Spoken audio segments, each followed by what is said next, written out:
Well, Bill, here we are on my front porch. Beautiful sunny day in Idaho. It's about 11:30 in the morning. Nice breeze blowing. Yep. And the cool thing about this gun guy episode is you managed, when you came out for this, to bring some of the guns that you shoot regularly. Yep. And I think we're going to talk about them, and it's kind of interesting. I look at this, and you've got a few revolvers too. Yeah, I mean, as you mentioned in your episode about guns that you shoot, some of your favorites and everything like that, I mean, we both grew up shooting revolvers. Before I was doing anything with some autos, you know, I'd been doing a lot of shooting with revolvers. Yeah. But anyway, I brought some of my favorites that I actually take to the range and shoot. You know, none of these are safe queens. These are guns that take the range to shoot, and a lot of times we do some drills when we get our group out towards, we do pickup gun. You know, we got a bunch of the blue plastic barrels on our range and whatever, and we'll, you know, dig out a bunch of stuff, and we'll have, like, you know, say a double action revolver on this barrel and a single action revolver on this one, and a snub nose revolver here, and maybe a double action only Beretta over here, and you know, something like that. You know, the little gun, you know, like a car or something like that. And the deal is, you go to this barrel and you shoot a target with this one, drop that gun, go to the next barrel, grab with this one, and you know, to do well in that, you got to be reasonably proficient with a wide variety of action types. Right. You know, and it's a lot of fun. Everybody enjoys doing that. And I'm a believer that if you're a true gun guy, you need to have proficiency with a lot of different guns to know how to use them. The other thing I think is interesting, and I'm looking at yours, and both of us are kind of guilty of this. While our revolver piles are fairly fixed, we evolve in the auto pistols. In other words, the auto pistols that I shot a lot, say like 45 1911s, I don't shoot much anymore. I've evolved to 9s, and then full-size 9s have evolved more to the commanders. So we're and like the X9 family. Yep. That's changed the dynamics of what makes sense. So I think we're still growing with, shall we say, newer platforms. And so you say, well, what are you going to shoot all the time? We do get new additions, and other ones kind of slide to the back of the scene. Absolutely. Tell me what you brought. All right, well, let's start with the revolvers. You mentioned in yours you had a 19.3 Model 19 Smith & Wesson.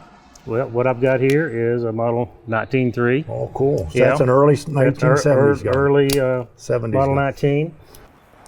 I've had this gun since, I believe, 1971, and it has had a blue million rounds through it. You know, not a lot of Magnum rounds, but you know, Elmer Keith had his old practice load that he shot. I think it was like 11.5 grains of 2400 with a 158 hard cast. Yeah. This gun has ate a lot of. This gun has ate a lot of those. And that's a great load, by the way. Yeah. So, see what you think of that. Well, and one thing I noticed right away, when you look at the extractor rod and it's shiny, there's no blue on it, that's a clue. Of course, you look at the breech face. Compared to mine, you've shot this one even more. I mean, you've got the blue wore off right where the case is. So that tells you this gun has been shot. I noticed you smoothed off the trigger. And you do the trigger job on it? I did the action on that particular gun myself. Yeah. I mean, that was back before, you know, we were doing any revolver stuff. I mean, that was back before Wilson Combat, you know. Yeah. And again, I love it. Bill Wilson. Yeah, that was back, you know, when my folks had the jewelry store and had the engraving machine. So, I knew that was a keeper, that I was never going to sell that gun. So, you know, I actually put my name on it. And, of course, you've got Hogue grips. These are Hogue mono grips, which for the money, they're great grips, revolver grips, overall, I mean, and like I said, I think every gun guy should own a Model 19 Combat Magnum. That's just part of it. And I can remember when I started in law enforcement, a cool guy gun, if you were a cool guy, you had a Combat Magnum. And by the way, they were hard to find and they were expensive. I mean, I had to pay, I think, a scalper price to get mine. And I couldn't argue. It's like, if you don't buy it, somebody else will. Yeah. So, yeah, great guns. Now, something you probably don't see on yours out here, notice that there's still powder residue in the flutes of the cylinder that I've never been able to completely get out of there. That's good old Arkansas and Texas humidity there. Yeah, you are. And, you know, and as we were talking earlier, the living here, our humidity levels are very low. Like today, I think it's below 20%. So I can handle, you or whatever, we can handle these blue guns. I can take it and put it away and never wipe it down. I don't have to worry about rust. Yep. When I lived in the Ohio Valley, where the humidity levels were the other end, if you didn't wipe them down, Yeah. They turn brown pretty quick. But Well, yeah. and your firing residue will just wipe right off out here with Yeah. this low humidity. You know. Yeah, neat gun, dude. Yeah, it's a lot of history there. Kind of interesting that you and I, like a lot of other guys, that was one of the formative guns in our pistol shooting career. Well, like we've mentioned in lots of videos before, and you've always been a Smith & Wesson guy, and I've always been a Colt guy. And as far as shooters go, the Python's always been my gun. And this is the Python that I actually shoot most of the time. Actually, I have a 4-inch blue and this 4-inch nickel, and that's the two Pythons that I typically shoot. And I think you'll find, this is the original gun. This is a E prefix gun. I looked this up. This gun is a 1972. Was made in 1972, and I think you'll find that your newer Pythons, the double is probably a little better. Even though I've worked on this one a little bit, but you'll like that single action pull. Yeah, and in many ways, I never really was a big nickel-plated guy. I was always a blue guy, but I think the nickel-plated fun. They're growing on me. As I get older, I appreciate them. And I always thought the nickel Pythons, everybody makes a big deal about the blue Pythons, and they are gorgeous. I always thought the nickel ones were pretty cool. And yeah, if you're a gun guy, as well, we got some changes. You upgraded to the Eliason rear sight, which is a better sight picture. You've got the Patridge post, so you got a much better, the blue ramps with a little holster wear were hard to see, so you've upgraded that.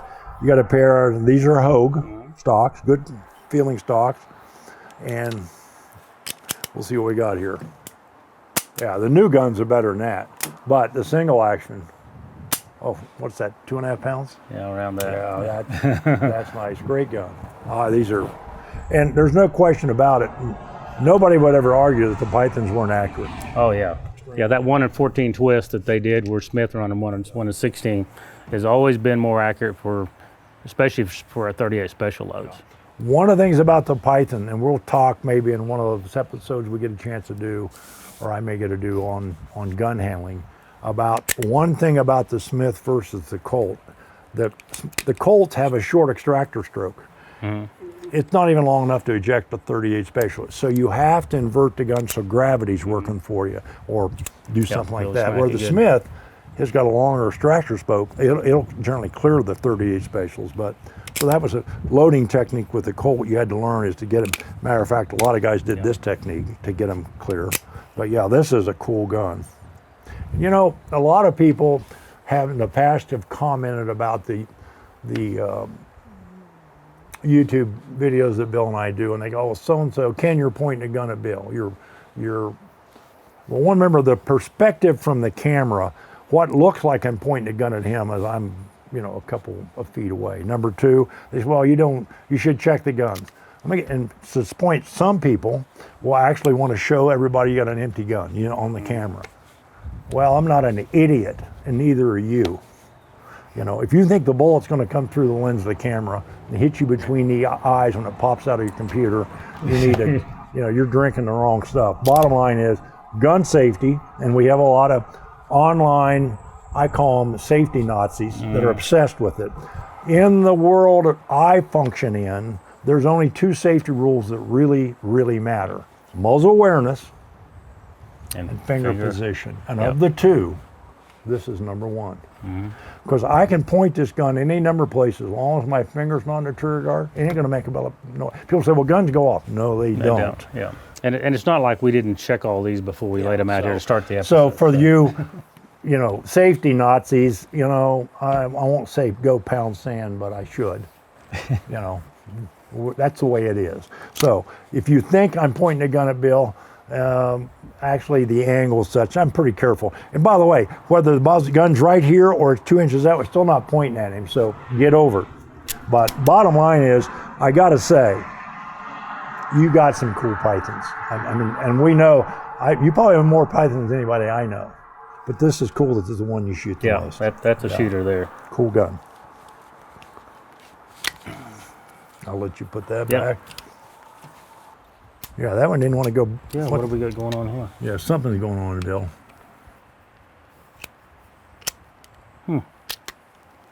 Oh, that's weird. Sort it out later. Bill, the Python just broke. Yeah. All right, Ken, here's another one here. GP100. I mean, there's nothing like, fancy, historic or nothing about that. It's just a good shooting gun that I think we both agree probably the most rugged of the 3 revolvers that we've looked at here. And I get it all the time, like you do, and I can say that America's experiencing gun culture-wise a revolver renaissance. And people come to me all the time and say, Ken, I want to get a revolver. What should I buy? A new revolver. And I hate to say it, but, I'd say go buy a new Python, but it's $1,500. For the money, the GP100 is the best buy in America. And people often ask me about Smiths. The new Smiths, I'm sorry to say, their quality is not what it once was. They don't, Smith & Wessons, and like your Python, those guns were built in the era when they fitted handguns together. That era is gone. Yeah. They're assembled today. And the new Smith & Wessons, based on my experience, are not worth owning. They are just not up to par. This gun, and I've had a bunch of them, and I know guys have to. A lot of people have got them and have had to send them back. But Ruger, to their credit, their customer service, I think they're trying to emulate Wilson Combat. You send it back, they fix it and send it back to you, and the gun's good to go. Yep. But this is, like you say, this gun is rugged beyond belief. I mean, this gun will still be ticking after that Smith and Python have long since dead and worn out. Yeah, for the money, a GP100 is a great gun. And the truth of the matter is, out of the box, the triggers aren't bad with a little shooting or even dry firing. And this one's great. Yeah. What did you do to this gun? Yeah, I've tuned that one myself, so. And I noticed you put an over travel stop. Yep. And, probably not actually necessary on a GP100 like it is on a Python, but. Yeah. And you convert the sight to a patridge. And actually, these particular factory stocks aren't bad. I like them, actually. Yeah. And the good thing about it, again, there's a lot of aftermarket stocks that people, you can buy. Hogue, Packmeyer still makes grips for. There's a lot of different ones. And GP100, and I've got probably 3 or 4. And I've got one of the matched champions. We basically this gun without the underlug, full underlug. But while they were running a few of those 5-inch, did you pick up one of the 5-inch? And I've got one of the blued 5-inch ones. I got one of the 357. The 44 Special is the cool one to have. But yeah, these are, like I say, if you're going to own one revolver today for the money, a GP100 is probably the no-brainer. Yeah. And that's cool. And by the way, they have a reputation being a really accurate revolver. Oh, this one here shoots great. Yeah. Well, if you're going to do a lot of shooting now with the price of ammo, you got to have a 22. Oh boy. And I still really enjoy shooting 22s. I debated on whether to bring the revolver or my Browning Buckmark, because that's kind of the two 22s that I shoot all the time, but I couldn't bring everything, so I decided to go ahead and stick with the revolver. Model 18. Yeah. Great guns. I mean, these are basically a combat masterpiece in 22. Originally designed for law enforcement for a training gun. I remember that when I was joined the sheriff's office back before academies existed, they gave you a Model 18 department gun and a brick of ammo and said, go out and learn how to shoot. And that, but well, I mean, like for these 357s here, I mean, you can do a lot of training with that gun that applies right to shooting those. Yeah, these are great. And by the way, this gun today, this is a later gun. This is actually a 4-inch 17-6. So it's actually kind of production-wise a pretty low production gun. And they bring great money now. If you want to, people say, well, where do I find one? Well, get on Gun Broker and good luck. Yeah. But you're right, a good 22 revolver or a good 22 auto pistol, gun guy should have each. But yeah, honey of a gun. And again, these things are really accurate revolvers. Oh yeah, this thing shoots great. And and you got Hogue monogrips on it. Yeah. All right, now we go into autos. Ken and I have always kind of had a passion for the Berettas, and this is the Beretta 92 that I shoot primarily, and it's been shot a lot. That gun there has. This was I bet I got 30,000 rounds through that gun. Yeah, this was one of the original Wilson Beretta 92 Brigadiers, or what did you call it? What was the technical name? It's on the side of the slide. Brigadier Tactical. Yeah, Brigadier Tactical, yeah. And interesting gun. Basically, Beretta made the guns to your specs, and you supplied some of the components to be put on the gun. This one, by the way, is serial number WC Wilson Combat 0200. So this is pretty early one. You know, I got one that's serial number 46 year I was born, I think. And yeah, these are great guns. I mean, and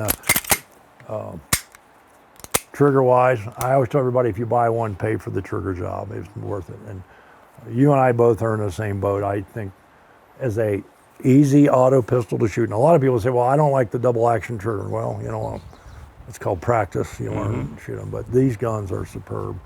And well, the nice thing about the double single on a Beretta, you know, compared to some of the other models, especially some of the early metal frame Smith & Wessons, is the trigger is in the same position whether you fire single action with a hammer falls, double action. So you'll notice there the sear release is in the same exact location there. You know, I'm going to release the sear there.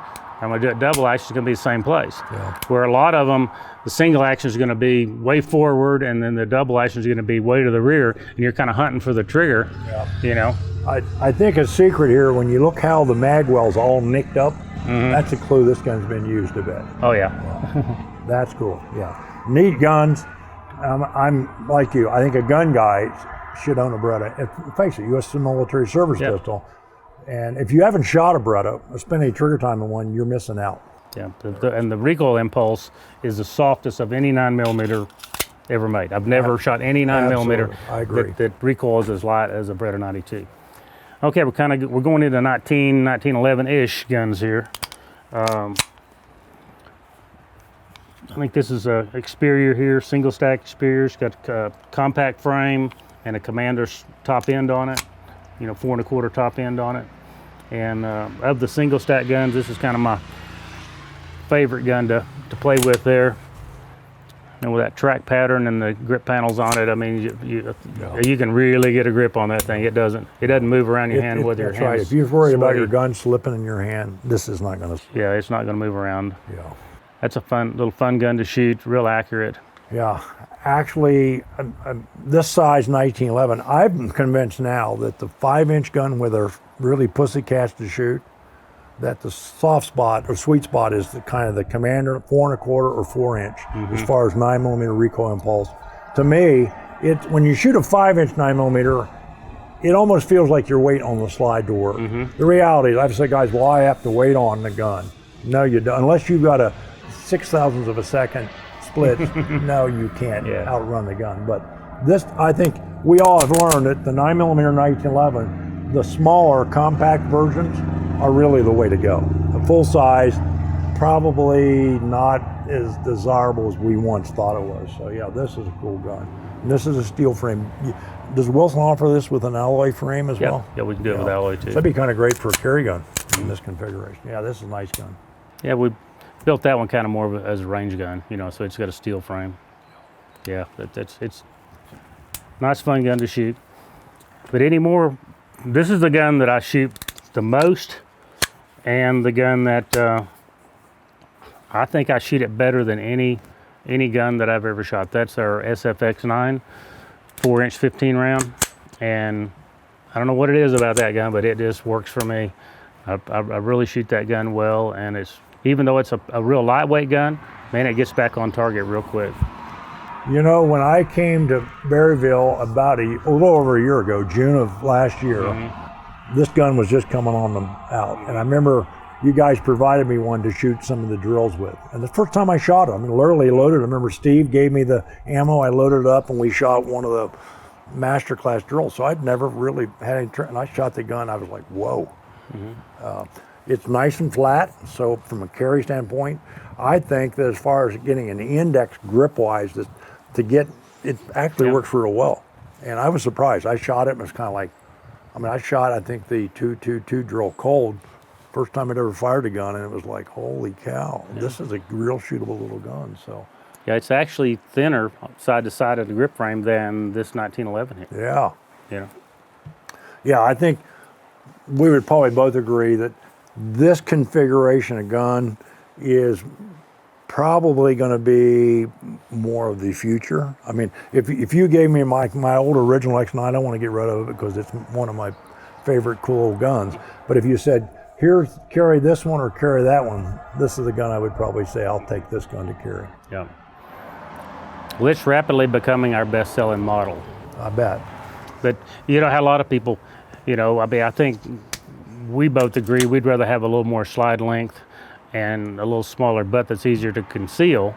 I think the most popular variation is the 15-round full-size frame and the 3 1/4 inch top end on it. That's surprising. That one sells really, really well. And I noticed, looking at like a lot of the literature and your social media, that true zero concept for mounting an optic is really picking up steam in your business. Yeah.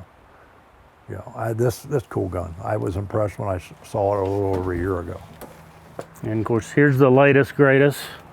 This is what we call the SFT9. That's new. Yeah, this is brand new here. But what we've got here, we've got basically a solid frame version of the eXperior frame with the real aggressive track pattern texture on it, and we've got basically an eXperior top end, you know, with the enclosed extractor and a round top slide, and we're doing these in a commander length. So this is a 15-round 4 1/4 commander gun. And it's got a bushing, so it's in essence kind of a traditional commander type upper extractor or anything like that. And it's got the dual locking lugs like a. Yep. Yeah. Okay. Yeah. This is probably going to be a pretty sweet spot. I mean, in fact, that this kind of now between this and that, I think you can, and the little one, you kind of got the bases covered. Although I am confident that the X9 family is going to continue to grow.